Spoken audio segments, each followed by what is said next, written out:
Hello everyone, स्वागत है एक बार फिर से आप सभी का आज के सेशन में। और आज का ये सेशन आप सभी के लिए बहुत बहुत इंपॉर्टेंट होने वाला है, क्योंकि आज हम लोग बात करने वाले हैं डाटा इंटरप्रिटेशन की। दोस्तों, अगर डीआई की बात की जाए तो प्री एग्जामिनेशन की अगर बात करते हैं तो क्लैट प्री में आपको डीआई देखने को मिलते हैं, 2 से 3 डीआई देखने को मिल रहे हैं। RRB PO, IBPS PO, SBI PO, PO examination की अगर बात की जाए तो भी आपको 2 से 3 डीआई मतलब 10 से 15 सवाल डीआई के देखने को मिलते ही है। अब सुनना, डीआई में प्री एग्जामिनेशन में जो सवाल पूछे जाते हैं, प्री लेवल डीआई की अगर दोस्तों बात की जाए तो line graph, bar graph, tabular, pie chart and caselet, ये डीआई के सवाल बनते हैं। Line graph, bar graph, tabular, pie chart and caselet, ये अलग अलग तरीके होते हैं डीआई को रिप्रेजेंट करने के। बट इनमें जो सवाल होते हैं वो सिंपल होते हैं। परसेंटेज बेस्ड क्वेश्चन होंगे, रेशियो बेस्ड क्वेश्चन होंगे, एवरेज बेस्ड क्वेश्चन होंगे, ये होंगे। अब देखिए, क्लर्क एंड पीओ में डिफरेंस क्या होता है। क्लर्क एंड पीओ में क्या डिफरेंस रहने वाला है, आज के इस सेशन में मैं आपको डिफरेंस भी थोड़ा क्लियर करते हुए चलूंगा। आपको क्लर्क लेवल और पीओ लेवल में डिफरेंस भी क्लियर हो जाएगा। देखो, क्लर्क लेवल का जो डीआई होता है वो आप सभी को पता है इजी होता है, और यहाँ पर थोड़ा मॉडरेट होता है। अब इजी में ऐसा क्या होता है कि सर वो इजी हो जाता है, यहाँ पर आपको डायरेक्ट डाटा दे दिया जाता है, डायरेक्ट डाटा गिवन होता है, उस पर सवाल बनाना होता है। यहाँ पर आपको जो डाटा दिया होता है वो इनडायरेक्ट डाटा दिया होता है। इनडायरेक्ट मतलब आपको पहले डाटा कैलकुलेट करना होता है और उसके बाद सवाल करने होते हैं। ये क्लर्क एंड पीओ में डिफरेंस होता है। मतलब क्लरिकल लेवल डीआई में आपके डीआई में डाटा डायरेक्टली आपको दे रखा होगा। जैसे फॉर एग्जांपल हम गर्ल्स एंड बॉयज़ की बात करते हैं कि स्कूल में, तो स्कूल में बॉयज़ का वैल्यू आपको गिवन होंगे, गर्ल्स के वैल्यू गिवन होंगे, उस पर बेस्ट सवाल होंगे। ये क्लरिकल लेवल होगा। बट अगर मैं पीओ लेवल की बात करता हूँ तो गर्ल्स एंड बॉयज़ का डाटा डायरेक्टली नहीं देगा। वो बोलेगा कि हमारे पास गर्ल्स एंड बॉयज़ का एवरेज ये है, तो उस एवरेज से दोनों का सम निकालोगे, और फिर एक और स्टेटमेंट में दोनों का डिफरेंस दे दिया। तो अब आपको क्या करना है, एवरेज और डिफरेंस से बॉयज एंड गर्ल्स का पूरा डाटा पहले कैलकुलेट करना होता है, फिर सवाल करना होता है। ये क्लियर हो गया कि डिफरेंस क्या होता है क्लरिकल लेवल और पीओ लेवल में। बात समझ में आ गई। तो आज के सेशन में हम लोग पीओ लेवल के डीआई के ऊपर प्रैक्टिस करेंगे, और अगर ये लेवल आपको क्लियर हो गए तो डेफिनेटली क्लर्क लेवल के डीआई भी आप बना ही लेंगे। ठीक है, चलिए दोस्तों शुरू करते हैं सेशन को। आते हैं हमारे फर्स्ट डीआई की ओर।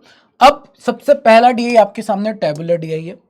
जैसे ये डीआई को ध्यान से देखना, अगर ये क्लरिकल लेवल का डीआई होता ना तो आपको सीधा सिंपल से नंबर ऑफ कैप्सूल दे देगा, टैबलेट दे देगा, बॉटल ऑफ सिरप दे देता। ये आपका क्लरिकल लेवल डीआई होता। बट पीओ लेवल डीआई है तो यहाँ पर देखो आपको डाटा कैसे दिया है। सर 5 केमिस्ट है, नंबर ऑफ कैप्सूल जो बेच रहे हैं वो हमको पता है, बट कैप्सूल्स एंड टेबलेट के बारे में, टैबलेट एंड सिरप के बारे में आपको नहीं पता है। उसका आपको रेशियो दे रखा है और डिफरेंस दे रखा है। दैट मीन्स इस सवाल में आपको कैप्सूल पता है, मतलब टैबलेट पता करना पड़ेगा, और टैबलेट अगर पता चल जाता है तो बोतल ऑफ सिरप के वैल्यू आप लोगों को निकालना है।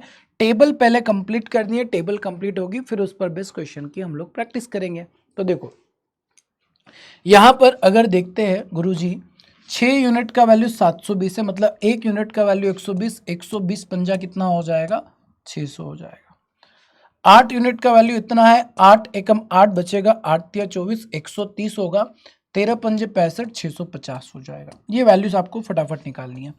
4 यूनिट का वैल्यू 1420, मतलब देखो 4 का वैल्यू 1420 है, कैप्सूल 4 यूनिट है, 4 का वैल्यू 1420, 4 से इसको कैंसिल करेंगे, 4 तिया 12 बचेगा 2, 4 पंजे 20 बचेगा 2, 4 पंजे 20, तो 355 में 3 का मल्टीप्लाई करेंगे, 5 तिया 15 बचेगा 1, 105, 106 हो जाएगा। 9 का वैल्यू इतना, 9 एकम 9, 1 यूनिट का वैल्यू 150, 17 यूनिट का वैल्यू, 7 यूनिट का वैल्यू कितना हो जाएगा, 1050 हो जाएगा। और 4 यूनिट का वैल्यू इतना, 1224 को 4 से डिवाइड किया, 4 तिया 12, 4 8 24, ठीक है। 308 में 5 का मल्टीप्लाई करोगे, 5 तिया 15 40 हो जाएगा, ये आपको मिल जाएंगे। तो अभी हम लोगों को फिलहाल में जो वैल्यूज मिले हैं बेटा वो मिल गए हैं। कैप्सूल आपको गिवन था, टैबलेट्स मिल गया है, मतलब आपकी जो रफ सीट होगी उस पर आपको क्या करना है, केमिस्ट के नाम लिख के नंबर ऑफ कैप्सूल का डाटा नोट डाउन कर लेना है, टैबलेट का डाटा जो आपने कैलकुलेट किया है इसको नोट डाउन कर लेना है। टैबलेट्स आपको मिल गया है। अब यहाँ पर टैबलेट्स और बोतल ऑफ सिरप का डिफरेंस दे रखा है, ध्यान से समझेंगे। टैबलेट्स कितनी है, मतलब ए की बात करते हैं, tablets minus syrup is equal to 150 है। टैबलेट्स का वैल्यू आपको पता है मतलब 600 है, और उसमें से 150 को कम किया तो सिरप मिल गया। मतलब सर केमिस्ट ए का सिरप निकालना था तो आपने क्या किया, 600 में से 150 कम करना है। मतलब ये वैल्यू में से ये वैल्यू को कम करेंगे तो सिरप का डाटा आ जाएगा। मतलब बार बार ये इक्वेशन लिखने की जरूरत नहीं है, आपको यहाँ से क्लियर हो गया कि ये टैबलेट्स जो है उसमें से बोतल ऑफ सिरप, मतलब ये जो डिफरेंस है माइनस करेंगे तो हमको क्या मिल जाएगा, बोतल ऑफ सिरप मिल जाएगा। सिरप का वैल्यू कितना होगा, 600 में से 150 गया, 600 में से 150 गया 450, ये 450 क्या मिलेगा, सिरप का डाटा मिल जाएगा बेटा आप लोगों को, ठीक है। जैसे 650 में से 300 गया, 350 इधर आ जाएगा। 1065 में से 700 माइनस किया, 765 हो जाएगा। 1500 में से 400 माइनस किया, कितना हो जाएगा, 650 हो जाएगा ना, 700, 800, 900, 1000, ठीक है। इसके बाद यहाँ पर बात करें तो 7 दूना 14, 840 यहाँ पर हो जाएगा। ये आप लोगों ने जो टेबल बनाया है इसमें आप लोगों को कैप्सूल, टैबलेट और सिरप का डाटा पता चल गया है।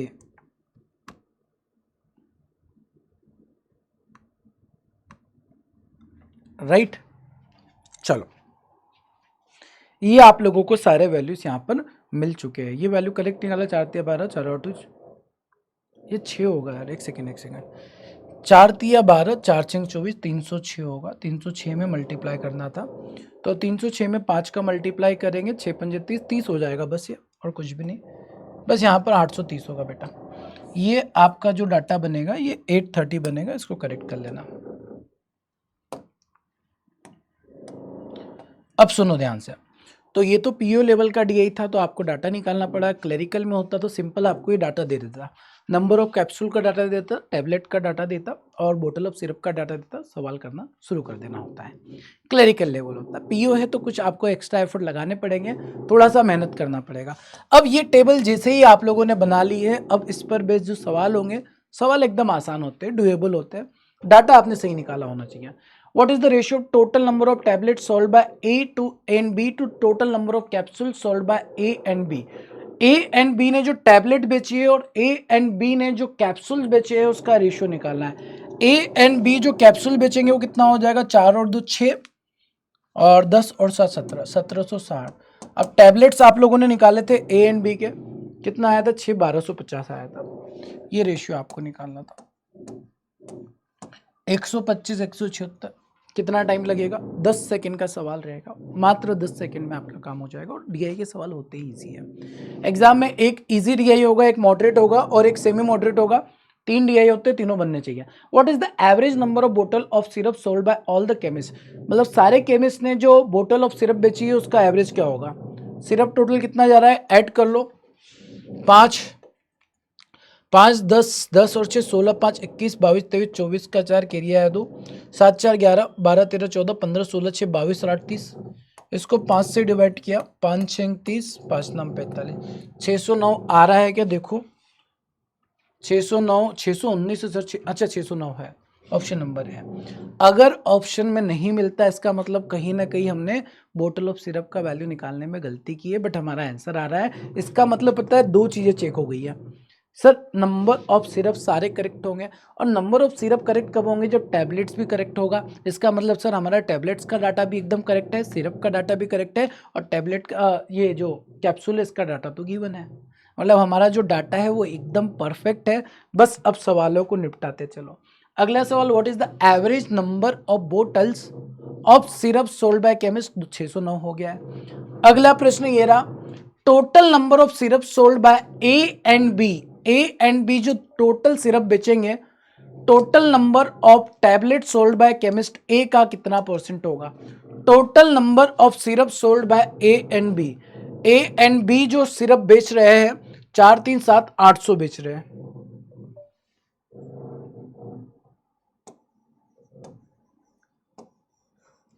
Total number of tablets by chemist, total number of tablet chemist A ने कितना बेचा है? 600। खत्म हो गया सवाल। 2 से कैंसिल किया, 4/3, 4/3 जो वैल्यू होता है वो 133.33 का होता है। ऑप्शन बी आंसर हो जाएगा। What is the average number of tablet sold by all the chemist? Tablets का एवरेज निकालना है। अब टैबलेट्स का भी एवरेज निकाल दो। क्या करना है? सभी को ऐड कर देना है। ऐड किया 5 बन जाएगा, फिर उसके बाद 5 6 5 11, 11 और 5 कितना होता है? 16 17 18 19 का 9 एरिया है 1, 10 6 16 6 22 23, 23 और 10 33 और 15, 33 और 15 48।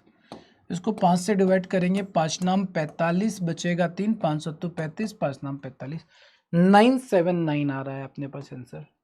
979 option D is the right answer of this सवाल। एंड नेक्स्ट क्वेश्चन की बात करते हैं। नेक्स्ट और लास्ट क्वेश्चन ये रहा, total number of tablet sold by all the chemist together is approximate what percent total number of बोतल of syrup sold by all the chemist together. अब एक बात बताओ, टोटल टैबलेट्स का सम चाहिए और टोटल बोतल ऑफ सिरप का सम चाहिए। ये ऑलरेडी आपने कैलकुलेट किया है।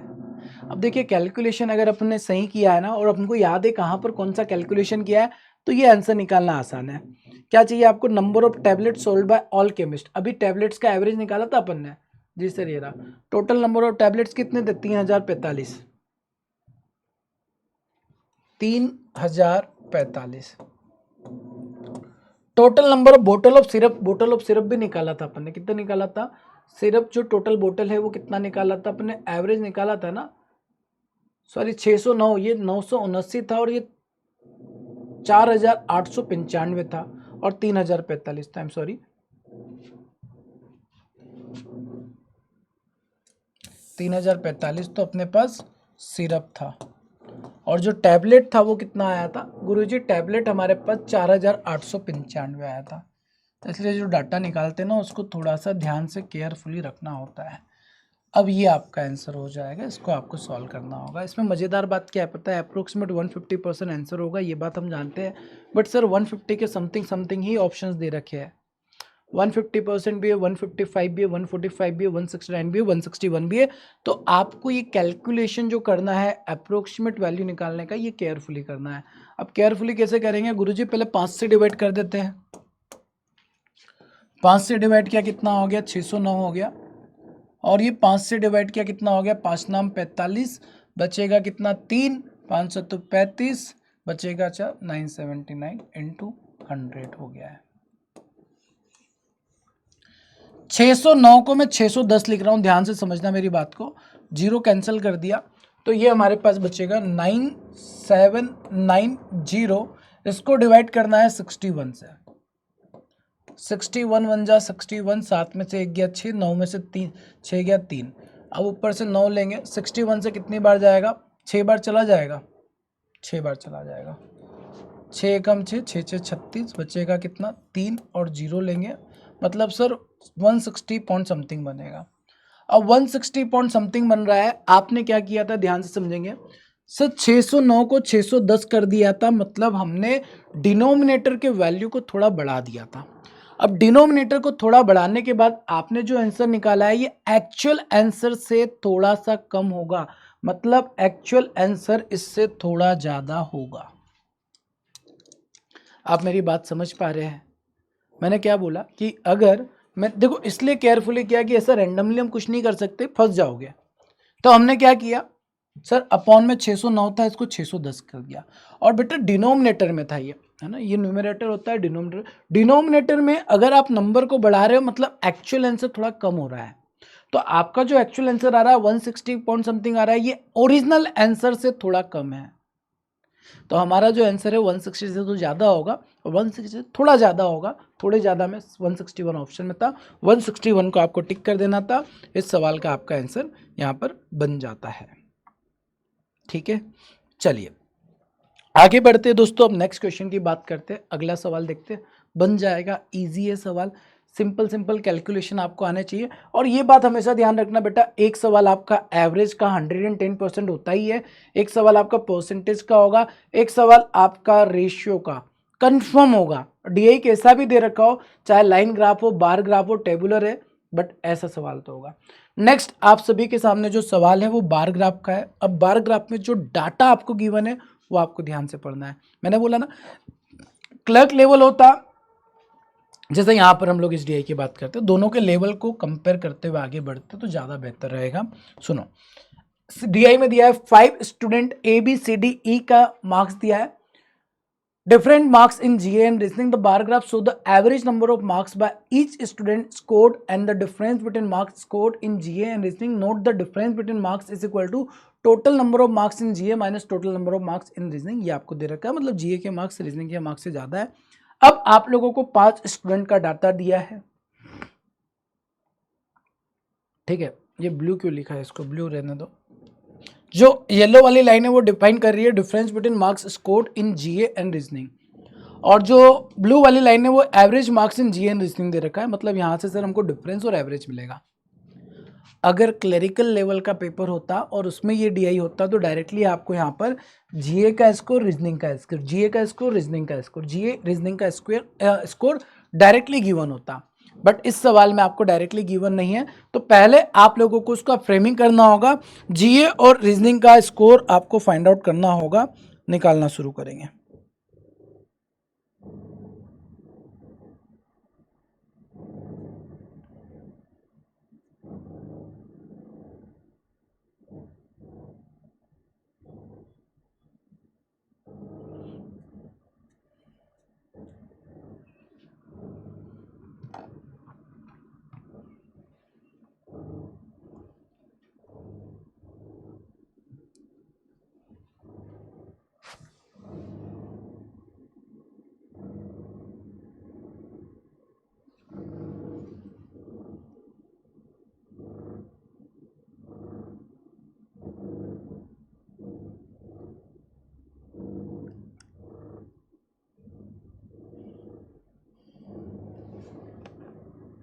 चलिए डाटा नोट डाउन कर लिया हम लोग। बस यहाँ पर आपको जो मेहनत करनी है ना बेटा, वो केवल और केवल आपको मार्क्स निकालने पे मेहनत करनी है, फ्रेमिंग करने पर। यहाँ पर फ्रेमिंग कैसे करेंगे ध्यान से सुनो। मैं स्टूडेंट ए का डाटा निकालता हूँ, फिर BCDE का हम डायरेक्ट डाटा निकालेंगे। जैसे यहाँ पर आपको जो बोला है कि भाई जब जो ऑरेंज लाइन दिख रही है difference between score in GA and reasoning, GA and reasoning का डिफरेंस दिख रहा है कितना है 150, और ब्लू लाइन इंडिकेट कर रही है जो 250 से एवरेज है। एवरेज मतलब जीए प्लस रीजनिंग का सम हो जाएगा कितना, एवरेज अगर 250 है सम बनेगा 500, जीए रीजनिंग का सम बनेगा 500, ठीक है। अब ये बताओ अगर मेरे को जीए का स्कोर चाहिए तो मैं क्या करूंगा सर, दोनों इक्वेशन नंबर 1 और इक्वेशन नंबर 2 को ऐड कर दूंगा। जैसे ही ऐड किया 2GA इक्वल टू मिल जाएगा 650, 650 का आधा किया 2 तिया 6, 2 दूना 4, बचेगा 1 25। मतलब सर अगर यहाँ पर मैं ऐसे करता, सुनो ये एवरेज 250 है, मतलब 250 का सम करेंगे तो 500 आ जाएगा दोनों का सम, और ये 500 में हम लोगों को जीए का स्कोर और रीजनिंग का स्कोर निकालना है। तो जीए का स्कोर 325 आया जी सर, 500 में से 325 गया तो 175 रीजनिंग का स्कोर आया जी सर। ये क्लियर हो गया। स्टूडेंट ए का डाटा मिला, बी का भी इसी तरीके से निकालते, सुनो कैसे निकालेंगे। 300 का डबल 600 होगा टोटल। अब 600 में जीए और रीजनिंग का स्कोर निकालना है। जीए का स्कोर कैसे निकालेंगे सर, 600 और 240 को ऐड कर दो, 840 का आधा कर दो, 840 का आधा होगा 420, और सर 600 में से 420 गया तो रीजनिंग का 180 आ जाएगा। क्या बात आपको समझ में आई? फिर से मैं बता रहा हूँ, जैसे दो नंबर होते हैं ना, A+B और A-B। सपोज A+B का वैल्यू आपको दे रखा है 30 और A-B का वैल्यू आपको दे रखा है 10। तो आप अगर A का वैल्यू निकालना चाहते हो, क्योंकि A का वैल्यू ऑब्वियसली B से बड़ा है, तो आप क्या करो, इसके सम और डिफरेंस दोनों को ऐड करके 2 से डिवाइड कर दो, क्योंकि 2A इक्वल टू 40 बनेगा, ये तो एलिमिनेट हो जाएगा, 20 आ जाएगा। तो वैसे ही मैं बोल रहा हूँ कि दोनों का सम और दोनों के डिफरेंस का सम करके 2 से डिवाइड करेंगे, जीए का स्कोर आ जाएगा। जैसे यहाँ पर देखो 350 एवरेज है, मतलब सम बनेगा 700, दो सब्जेक्ट का सम 700 है, डिफरेंस 240 है, मतलब इन दोनों का सम करेंगे 940 आएगा, और 940 का आधा कर दोगे जीए का स्कोर आ जाएगा। 2 चौक 8, 2 सत्ते 14, 470 हो गया, मतलब ये बनेगा 230। ये 1000 हो जाएगा, 1000 में 450 को ऐड किया 1450, इसको 2 से डिवाइड किया, 2 सत्ते 14, 725 हो जाएगा। 725 आपका जीए का स्कोर होगा और बचा हुआ कितना है 275 आपका रीजनिंग का स्कोर होगा। 650 का डबल कितना होगा 1300, टोटल 1300 है। 1300 में 350 को ऐड किया 1650, 1650 का आधा करेंगे जीए मिल जाएगा। 1650 का आधा कितना होगा 825, और 1300 में से 825 गया, 13 में से 800 गया, कितना बचेगा 500, उसमें से 25 माइनस किया 475 स्कोर होगा रीजनिंग का। ये अब आपको डायरेक्टली निकालते आना चाहिए। अगर नहीं समझ में आया फिर से देखो वीडियो को और डायरेक्ट करना सीखो। एग्जाम में बहुत ज़्यादा टाइम नहीं होता है कि आप हर एक वैल्यूज़ को कैलकुलेट करने के लिए ऐसा इक्वेशन बनाकर सॉल्व करेंगे। ऐसा करोगे तो टाइम बहुत ज़्यादा लग जाएगा। अब ये आपकी फ्रेमिंग हो जाएगी, मतलब आपका हर एक स्टूडेंट का जीए का रीजनिंग का, जीए का रीजनिंग का, जीए का रीजनिंग का, जीए का रीजनिंग का मार्क्स मिल जाएगा। और जिससे ये मार्क्स मिल जाएगा आपके लिए सवाल एकदम आसान हो जाएगा। पहला सवाल देख लेते हैं अब हम लोग। फर्स्ट क्वेश्चन ये रहा आप सभी के सामने। Find the average marks of GO section by each student. हर एक स्टूडेंट ने जीए में कितना स्कोर किया है। सर जीए का स्कोर कितना बन रहा है 325, ए का बन रहा है, बी का कितना बन रहा है 420 बन रहा है, सी का 470 बन रहा है, फिर उसके बाद 725 बन रहा है, फिर 825 बन रहा है। 5 10 15 का 5, 2 4 7 4 11 12 13 14 15 16 का 6, केरिया 51, 4 4 8 4 3 12 12 8 20 7 27। और इसका एवरेज निकालना है, 5 से डिवाइड किया, 55 25 बचा 2, 55 25 553 हमारा उत्तर आ रहा है। ऑप्शन में भी है, मतलब चकाचक हमने डीआई बना लिया है। Option C is the right answer of this सवाल। सी इस सवाल का सही आंसर हो जाएगा। वही सवाल होंगे, देखो एवरेज का सवाल पूछा है। अगला सवाल, ए को कितना % ज्यादा मिल रहा है सी से। टोटल मार्क्स स्कोर्ड बाय ए इन बोथ सेक्शन। ये तो सिंपल पूछ रहा है कि ए को दोनों सेक्शन में 500 मिल रहा है, कितना ज्यादा है मोर और less C in both section. C के बोथ सेक्शन में कितने मिल रहे हैं 700, तो 700 से 200 कम है। कंपैरिजन 700 से करना है, इन 200, 2/7 किसका वैल्यू होता है 28.56% का। सी को टिक कर दो, आगे बढ़ जाओ। नेक्स्ट क्वेश्चन की दोस्तों अगर बात की जाए तो रेशियो पूछ रहा है, what is the ratio total marks scored by B and C in reasoning section. B and C का रीजनिंग सेक्शन में मार्क्स कितना है भाई साहब बताओ जल्दी से। सर जी बी का 180 और 230 मतलब कितना हो गया 8 9 10 11 2 3 4 410 हो गया। बी एंड सी में रीजनिंग का स्कोर कितना हो गया 410 हो गया, मतलब आंसर ऑप्शन नंबर बी होगा।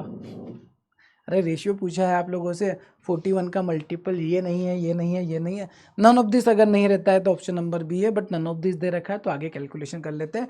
ए एंड ई का जीए का मार्क्स चाहिए।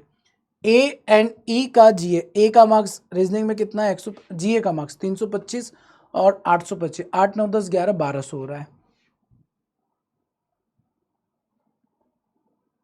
कितना ए एंड ई का रीजनिंग में स्कोर तो बार नन ऑफ दिस बन रहा है, फिर क्या ए एंड ई जीए बोला है रीजनिंग बोला है, जीए सेक्शन इसका ए एंड ई का, ठीक है। ए एंड ई का जीए स्कोर देखना है। ए का स्कोर 325 है, ई का स्कोर कितना है 825 है। 8 9 10 11 8 9 10 11 1150 बन रहा है, राइट 1150 बन रहा है। तो ये 0 0 कैंसिल, बी आपका आंसर आ गया। चलो आगे बढ़ जाते हैं। Next question, total marks scored by E in reasoning section, how much more marks more और less than total marks scored by C in GA section. E का रीजनिंग का स्कोर अगर आपने टेबल बना के रखी ना तो आपको इतना बार बार पीछे भटकने की जरूरत नहीं पड़ती, टेबल में देखो आंसर आता है। ई का रीजनिंग का स्कोर कितना आया था 475 था। ई का रीजनिंग का स्कोर 475 था। इसका डिफरेंस निकालना है सी का जीए से। सी का जीए में कितना है, सी का जीए में जो मार्क्स है, सी का जीए में 420 है। दोनों का डिफरेंस निकालेंगे, 7 में से 2 गया, 7 में से 2 गया 5, 55 का डिफरेंस। हमारा आंसर गलत आ रहा है क्या, एक सेकेंड देखिए। क्या ये जब ऐसे आंसर आते हैं तो थोड़ा डर तो लगता है कुछ गड़बड़ ना कर दियो, और स्पेशली जब बार बार पीछे जाके देखना पड़ रहा है। सी का जीए का मार्क्स चाहिए था अपने को, सी का जीए का चाहिए था, सी का जीए का जो मार्क्स है वो 470 था, सी का जीए का मार्क्स चाहिए था 470। सर डिफरेंस 5 आएगा, है ना। इसलिए मैंने बोला बेटा कि जब हम टेबल बना लेंगे ना एक बार में, तो ये जो बार बार पीछे जाकर देखना पड़ रहा है, ये जो गलतियां होती है पूरी तरीके से ख़त्म हो जाती है। इसीलिए आप डीआई की जब फ्रेमिंग करेंगे, आपकी जो रफ शीट है ना उसके ऊपर फ्रेमिंग करो, और फ्रेमिंग टेबुलर फॉर्म में ही करना ताकि कोई गलती ना हो। आपके पास टेबल बनी होगी, स्क्रीन पर केवल सवाल देखोगे, डाटा आपके पास रफ शीट पे ही है, साइड में सॉल्व करो, आंसर आया टिक करा, आगे बढ़ो। ठीक है। नेक्स्ट क्वेश्चन ये रहा, if the total marks obtained by new student F is 20% less than that of C, C से 20% कम मार्क्स है, सी के मार्क्स कितने हैं 700 है, तो एफ के जो मार्क्स होंगे वो 80% होंगे, 80% का मतलब हो जाएगा 560, एफ के टोटल 560 नंबर है, F score 125 marks less than that of A in GA section, GA section में इसके ए से 125 नंबर कम है। ठीक है, ए के जीए में कितने नंबर आए थे भाई साहब बताओ जल्दी से। सर ए के जीए में 325 था, इसमें से 125 कम किया तो 200 नंबर आ रहे हैं।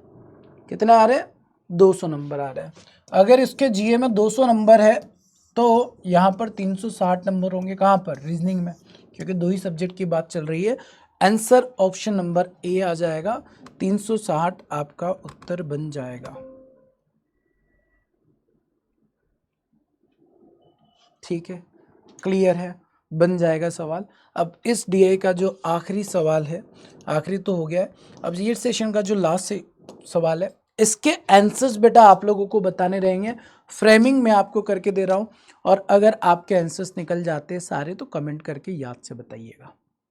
सवाल वही होंगे परसेंटेज रेशियो पर, जो इंपॉर्टेंट है फ्रेमिंग वो मैं आपको बता देता हूँ। देखो क्या दिया है, read the following information carefully and answer the question given below. The given below line graph, अब ये लाइन ग्राफ का क्वेश्चन है। Line graph show the total number of books sold by 4 different seller name PQRS in 2021, number of maths books sold by this seller and also given the difference between number of English book and maths book sold by this seller. Total number of book जो है maths plus English plus Sanskrit है, 3 type की book है।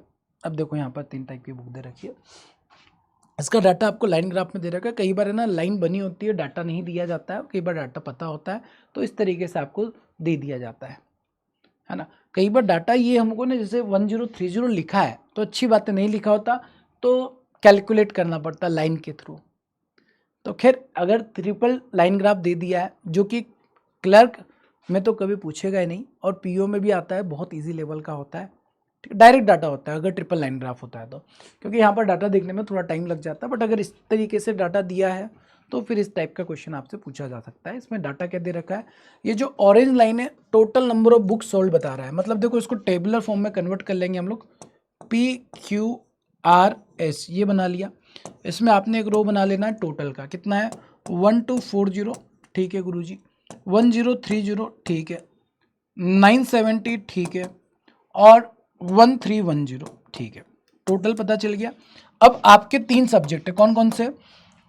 Maths, English, और देखो total number of maths book भी दिया हुआ है आपको, चलो ये भी बढ़िया है। कितना है? मैथ्स का बुक दे रखा है 420, 300, 210, 450।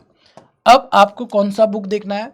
सर इंग्लिश का बुक देखना है, इंग्लिश का बुक मैथ्स से ज़्यादा है, ठीक है। अब इनका डिफरेंस दे रखा है, देखो कैसा, English minus maths equal to 100 दे रखा है, और अगर मैं पी की बात करूं तो मैथ्स का वैल्यू कितना है 420 है, तो 420 में 100 को ऐड करेंगे तो इंग्लिश का बुक आएगा जो कि 520 आएगा। तो मैं ये 520 कैसे निकाला?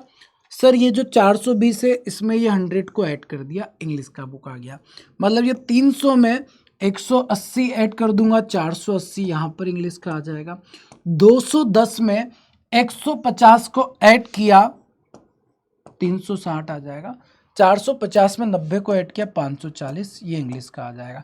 अब क्या संस्कृत का बुक निकाल दोगे? भाई साहब आपको टोटल दे रखा है, टोटल कितना है 1240, उसमें से कितना 5 4 9 940 माइनस किया, बच्चा कितना 300, कितना बन रहा है 8, मतलब 0 8 4 3 7, 780 माइनस करना है 1030 में से, 1030 में से माइनस किया, 13 में से 8 गया 5, तो 9 में से 7 गया 2,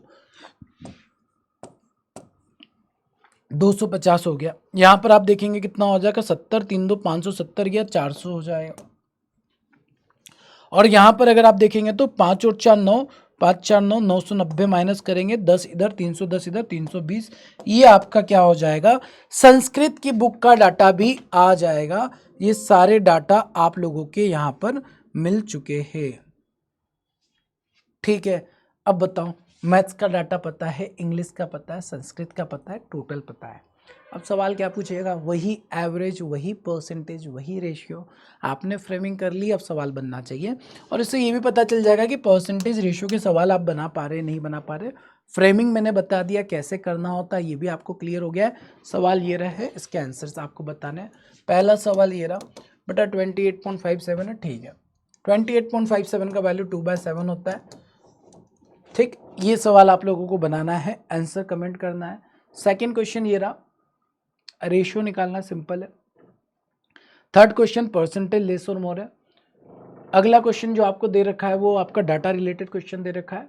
और नेक्स्ट क्वेश्चन में आपको टी, वो डेफिनेटली एक सवाल तो ऐसा होता है जिसमें जो डाटा आपको नहीं दिया होता उस पर सवाल बनेगा। मतलब इसे टी का डाटा आपको नहीं पता है तो इनके रिलेशन से टी का डाटा निकालो, फिर जो पूछ रहा है उसका आंसर बताओ, ये हो गया।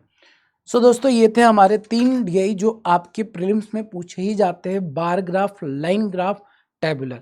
पाई चार्ट थोड़ा कम पूछा जाता है प्रीलिम्स एग्जामिनेशन में, और पाई चार्ट अगर आता भी है तो सिंपल क्वेश्चन आते हैं। पाई चार्ट को सिंपल आप कन्वर्ट कर दो टेबल में, टेबल में कन्वर्ट कर दोगे तो टेबुलर डीआई ही बन जाएगा, डीआई इजी हो जाता है। बस आप लोगों को ना थोड़ा फ्रेमिंग के ऊपर फोकस करना है, जो आज के सेशन में देखा था, specially for PO examination. Clerk में फ्रेमिंग भी नहीं करना पड़ता, बट पीओ में आपको फ्रेमिंग करना पड़ता है। उस फ्रेमिंग को अगर आपने करेक्टली बना लिया तो आपके लिए डीआई बहुत बहुत बहुत ज़्यादा ईजी हो जाता है। ठीक है, चलिए। सो दोस्तों इसके साथ ही आप लोगों को बता दें, दिवाली ऑफर भी चल रहा है। अगर आप में से कोई भी बच्चा बैच में एनरोल करना चाहता है, बैंक महापेक में एनरोल कर सकते हैं, जो कि आपको मिल रहा है केवल 2499 रुपीज़ में। 500 का फ्लैट डिस्काउंट मिल रहा है, दिवाली ऑफर है। जो भी बच्चा बैंक महापेक में एनरोल करना चाहता है, बैंक महापेक में आपको बैंकिंग वाला के जितने भी बैचेस है सारे बैचेस के एक्सेस मिल जाता है, तो आप एनरोल कर सकते हैं। इसमें आपको एम पावर बैच का एक्सेस भी मिल जाएगा, विजेता का भी मिल जाएगा। ऐसे 18+ बैचेस का एक्सेस आप लोगों को मिल जाता है। जो भी बच्चे एनरोल करना चाहते हैं अभी एनरोल करें, क्योंकि बाद में प्राइस जो है वो बढ़ जाएगा। बाकी दोस्तों मिलते हैं हम लोग अपने नेक्स्ट सेशन में, तब तक के लिए सभी अपना ध्यान रखेंगे। Thank you so much, bye bye, take care, मिलते हैं नेक्स्ट क्लास में, बाय।